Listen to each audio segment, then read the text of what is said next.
प्यारे विद्यार्थियों नमस्कार।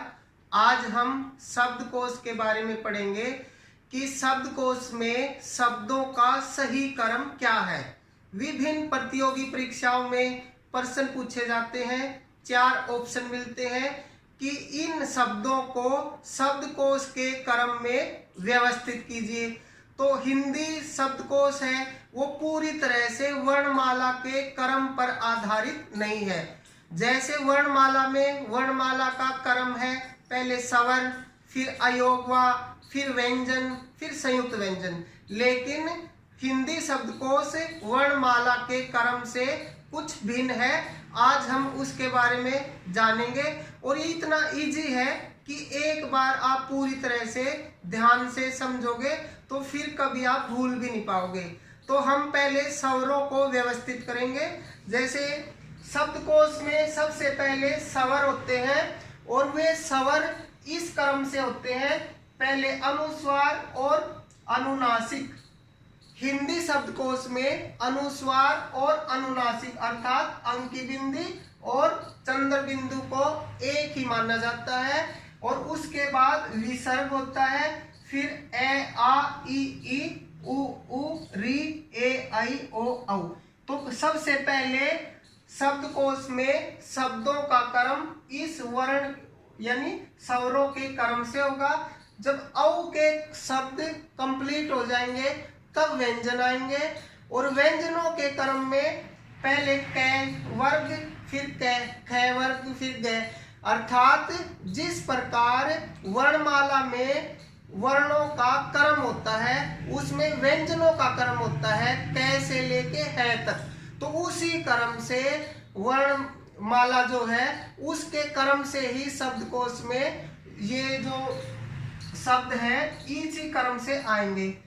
लेकिन अंत में वर्णमाला के अंत में संयुक्त व्यंजन होते हैं, जैसे श, त्र, ग, स्र। तो इनका क्रम क्या होता है, जैसे कै जमा श। श किससे मिलके बना है, कै और श से। तो संयुक्त व्यंजनों का जो स्थान वर्णमाला में तो होता है, लेकिन शब्दकोश में संयुक्त व्यंजन का अलग से स्थान नहीं होता। जब हम संयुक्त व्यंजन के टुकड़े करते हैं तो उसके पहले वर्ण के अनुसार ही वह शब्दकोश के क्रम में मिलेगा। जैसे क्ष ढूंढेंगे तो कै के क्रम से मिलेगा, जैसे ये कै है। स्वर रहित अर्थात आधा कै। त्र ढूंढेंगे तो तय प्लस रे, तो तय के क्रम में मिलेगा। ग ढूंढेंगे तो जय प्लस य से मिलके बना है तो जय के क्रम से। और श्र ढूंढेंगे तो श प्लस रे अर्थात श की पंक्ति में मिलेगा। संयुक्त व्यंजन जो है उनके जब हम वर्ण विच्छेद करते हैं तो पहले वाला जो वर्ण है उसके क्रम से मिलते हैं।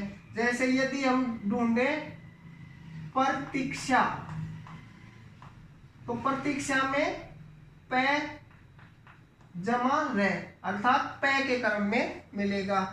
एक तो हमने ध्यान रखना है कि शब्दकोश में शब्दों का जो क्रम होता है उसमें सबसे पहले अनुस्वार और अनुनासिक आते हैं, फिर विसर्ग आता है और फिर वो क्रम वर्णमाला के अनुसार होता है। और व्यंजन जो है वो आद्य व्यंजन यानी स्वर रहित व्यंजन अंत में होते हैं, उसी वर्ण के अंत में। जैसे हम कह के वर्ण ढूंढेंगे तो पहले अनुस्वार, फिर अनुनासिक, फिर विसर्ग, यानी इसके जब पूरे खत्म हो जाएंगे शब्द फिर का शुरू होगा। का के सारे शब्द खत्म हो जाएंगे, जैसे काम, काज, काला, कालीमा, जो भी का के शब्द हैं वो सभी खत्म हो जाएंगे। तब की के खत्म होने के बाद ये की, फिर कु, और अंत में आधे कह के वर्ण आएंगे। और जब आधे कह के सभी शब्द खत्म हो जाएंगे यानी समाप्त हो जाएंगे, उसके बाद ख शुरू होगा। तो ख का क्रम, फिर ग का क्रम और है तक यही क्रम चलेगा। तो हम एक उदाहरण से इनको जानते हैं। जैसे ए के हमने ये 4 वर्ण ढूंढने हैं, 4 स्वर ढूंढने हैं वर्णमाला के क्रम से। हमने 4 शब्द ढूंढने हैं, तो हमने ये क्रम ध्यान रखना है। तो सबसे पहले क्या आता है, अनुस्वार या अनुनासिक। तो यहाँ अनुनासिक 2 जगह है, आ पर और ए पर। और जैसा कि मैंने आपको बताया था कि यहाँ हमने देखना है ए, क्योंकि ए जब ए के शब्द पूरे होंगे तभी आ के शब्द आएंगे, आ के सारे शब्द पूरे होंगे तब ई के शब्द आएंगे। तो पहले हमने ए के शब्द देखने हैं। देखो चंद्र बिंदु या जो अंकी बिंदी है यानी अनुस्वार और अनुनासिक, हमने ये देखना है कि वो वही उसी वर्ण पे हो। जैसे यहाँ ए पे, यहाँ आ पे, तो दोनों भिन्न हुए। तो सबसे पहले हम ए को जानेंगे और ए को सबसे पहले अनुस्वार, तो ये नंबर 1 पे आएगा। फिर हमने देखना है कि ए का क्या और कोई शब्द है। ए का दूसरा शब्द ये है अनिरुद्ध, तो यहां हम क्या करेंगे, नंबर 2 पे आएगा।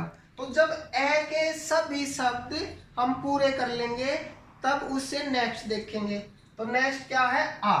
तो आ यहाँ 2 जगह प्रयुक्त हुआ है, एक ये और ये। तो पहले कौन सा आएगा, आ में भी मैंने बताया था कि पहले वो चंद्र बिंदु, ये मैंने समझाने के लिए 1 पे लिखा, ए पे, लेकिन यही नियम जो है ना वो सभी पे लागू होगा।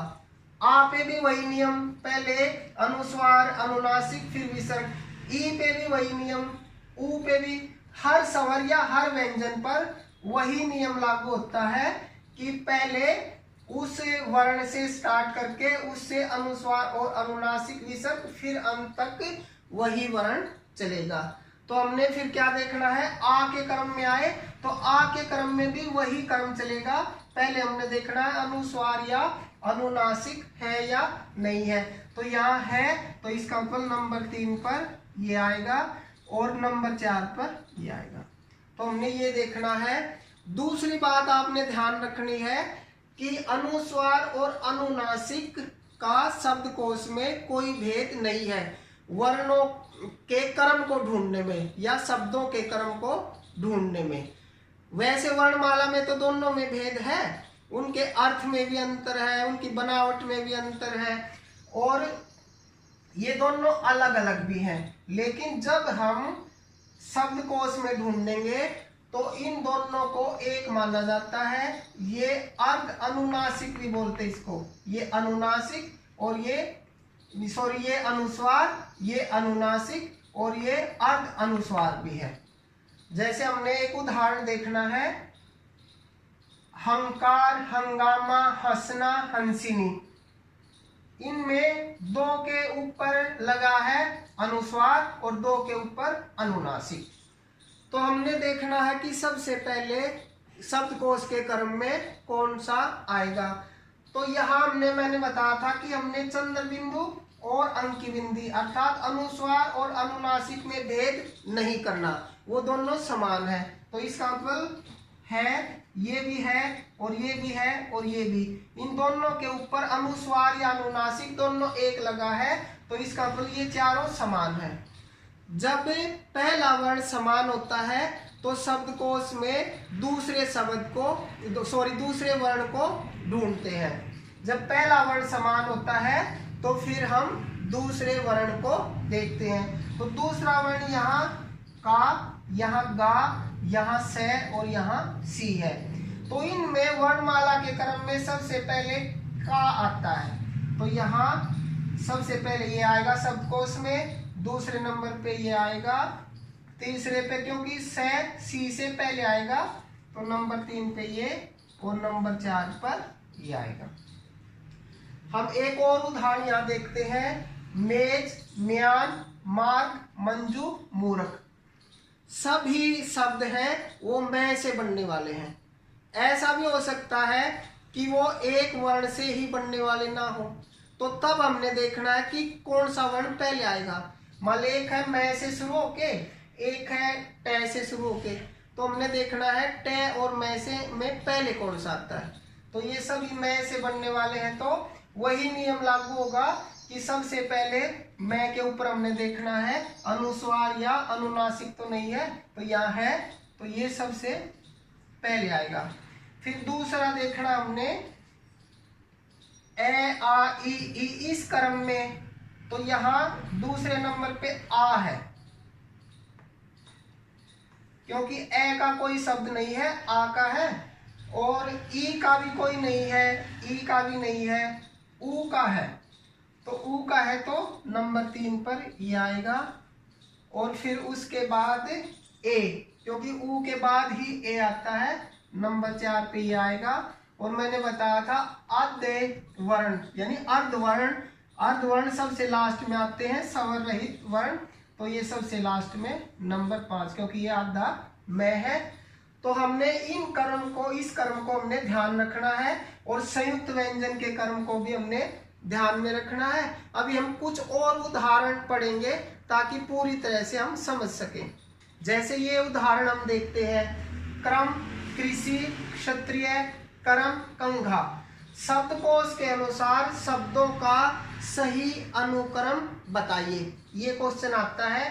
तो आपको अगर सीधे तौर पे पता है तो बड़ी अच्छी बात है, लेकिन किसी कारण से आप सीधे तौर पर लगता है कि गलत हो जाएगा, तो सबसे आसान तरीका है कि पहले वर्णों का वर्ण विच्छेद कीजिए। पहले वर्णों का वर्ण विच्छेद, जैसे क्रम का वर्ण विच्छेद करेंगे तो क और रे, यानी क आधा रे पूरा। कृषि का करेंगे तो क आधा और री मात्रा। क्षत्रिय का करेंगे तो क प्लस श। कर्म का करेंगे तो क पूरा और रे आधा। कंघा का करेंगे तो क के ऊपर वही अनुस्वार, हम ये भी लिख सकते हैं, और सीधा क के ऊपर अनुस्वार भी लिख सकते हैं। तो हमने देखना है जो नियम लिखा था कि सबसे पहले अनुस्वार या अनुनासिक के शब्दों को ढूंढेंगे। तो यहाँ सबसे पहले अनुस्वार का कौन सा है, कंघा। तो वर्ण माला में हमने सबसे पहले अंक की बिंदी यानी अनुस्वार मिला है। तो ये शब्दकोश में जब हम इनको ढूंढेंगे तो पहले कंघा मिलेगा हमें। फिर उसके बाद हमने देखना कि और कोई विसर्ग या चंद्र बिंदु अर्थात अनुस्वार या अनुनासिक नहीं है, तो फिर हमने क्या देखना है कि पूरा क, जैसे मैं यहाँ लिखना क का की, तो फिर पूरा क किस में है, इनमें से इस एक में ही है। अगर 2 में होता तो फिर उससे नेक्स्ट वर्ण हम देखते, तो दूसरे नंबर पे ये आएगा। फिर आते वर्ण जो है ना, फिर क्या देखना हमने, मात्रा। ये क के बाद री की मात्रा, क्योंकि ये क और फिर ये क्री, बीच में आ ई ई ऊ के कोई भी शब्द नहीं है, सीधा इसके बाद क के बाद री का शब्द है, तो तीसरे नंबर पे कृषि आएगा। और चौथे नंबर पे देखना हमने इन दोनों में से, ये क व्यादा ये व्यादा, ठीक है। फिर इन में से हमने देखना कि ये दोनों समान है, तो उससे नेक्स्ट यहाँ र है और यहाँ स। तो वर्णमाला के क्रम में पहले र आता है फिर स, क्योंकि य र ल व श स है, ये क्रम बनता है। तो फिर यहाँ ये आएगा नंबर 4 पे और ये आएगा नंबर 5 पे। हम ये उदाहरण देखते हैं, दुकान, दुख, दृश्य, द्वंद्व, द्वापर, द्रविड़।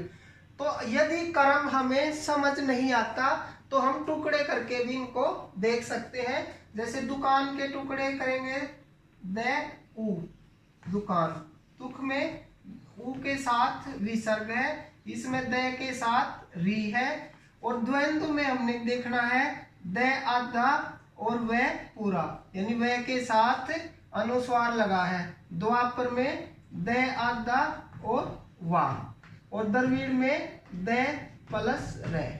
तो हमने इस प्रकार देखना है। तो यहाँ हमने देखना कि सबसे पहले क्या आता है, अनुस्वार या अनुनासिक फिर विसर्ग।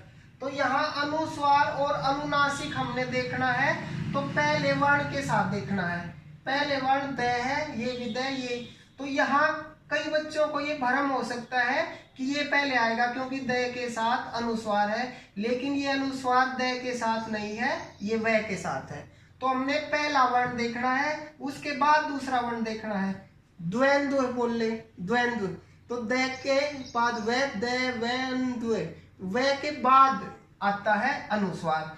तो हमें जो है ये चीजें जो गलत हो सकती हैं, इन चीजों का हमने ध्यान रखना है। इसके लिए हम वर्ण विच्छेद की पूरी तरह से जानकारी यदि रखते हैं तो कोई गलती होने के चांस नहीं है। दुख, तो यहाँ पहले विसर्ग है तो सबसे पहले ही आएगा। दूसरे नंबर पे ऊ, क्योंकि ऊ जो है ना ये री से पहले आता है, तो पहले ऊ वाले हम सभी सब देखेंगे। दूसरे नंबर पे ये, और जब इसके बाद फिर री आता है ये, अर्थात पहले हम जो वर्ण है उसके साथ स्वर लगे है ना उनको देखेंगे, क्योंकि आधा वर्ण तो लास्ट में आता है। इन तीनों में आधा वर्ण है, इन तीनों में क्या है, आधा। तो अब हम इन तीनों को देखेंगे। पहला सभी में समान है, जब पहला तीनों में समान होता है तो फिर दूसरा हम देखते हैं। तो पहला समान है तो दूसरे में वह पहले आता है या रह पहले आता है, ये रे ले वह, तो रे पहले आएगा। तो इन तीनों में नंबर 4 पर ये आएगा, और वह के साथ अनुस्वार और ये वाह है, तो ये पहले आएगा नंबर 5 पे, क्योंकि अनुस्वार पहले आता है, ये अनुस्वार, और आ बाद में आता है, तो इसके बाद ये आएगा लास्ट में। तो इस प्रकार हमने इस क्रम को याद रखना है और उसके अनुसार हमने उत्तर देने हैं। और इसके अलावा हमने संयुक्त व्यंजनों को भी ध्यान रखना है, जैसे शासन, शौर्य, श्रमिक, श्याम, इनमें हम टुकड़े करके देखेंगे। ये श प्लस आ, ये श प्लस ओ, ये श प्लस ए, से प्लस रे प्लस ए, यानी से आधा रे पूरा। इसके अलावा ये से प्लस ये। तो अब हमने देखना है, पहले स्वर आएंगे, उसके बाद आधे व्यंजन, क्योंकि ये भी आधा व्यंजन है, ये आधे इसलिए नहीं क्योंकि इनके साथ स्वर है। जिन व्यंजनों के साथ स्वर होता है उन्हें हम आधे व्यंजन नहीं कहते, वो पूरे होते हैं। तो आ पहले आएगा या औ पहले, आ पहले आएगा, तो इसमें पहले शासन, फिर ये औ बाद में, फिर आधा अक्षर लास्ट में आता है, तो ये भी आधा ये भी आधा, अगर दोनों समान है तो उससे नेक्स्ट देखेंगे। रे और ये में यह पहले आएगा, क्योंकि ये रे ले वे ये वर्णमाला का क्रम है, तो नंबर 3 पे ये आएगा और नंबर 4 पर ये आएगा। तो इस प्रकार हम पूरी तरह से जो सही तरीके से समझेंगे तो कोई गलती नहीं होगी, और आप पूरी तरह से व्याकरण को जहां बिल्कुल भी गलती ना हो, गहराई से जानना चाहते हैं और शुद्ध रूप से पढ़ना चाहते हैं, केवल ट्रिक के माध्यम से नहीं, क्योंकि ट्रिक के माध्यम से केवल 50% ही आंसर ठीक होते हैं। जब आपको पूरी समझ होगी तभी ट्रिक काम आएगी। तो आप जानकारी के लिए मेरे चैनल को भी सब्सक्राइब कर सकते हैं। धन्यवाद।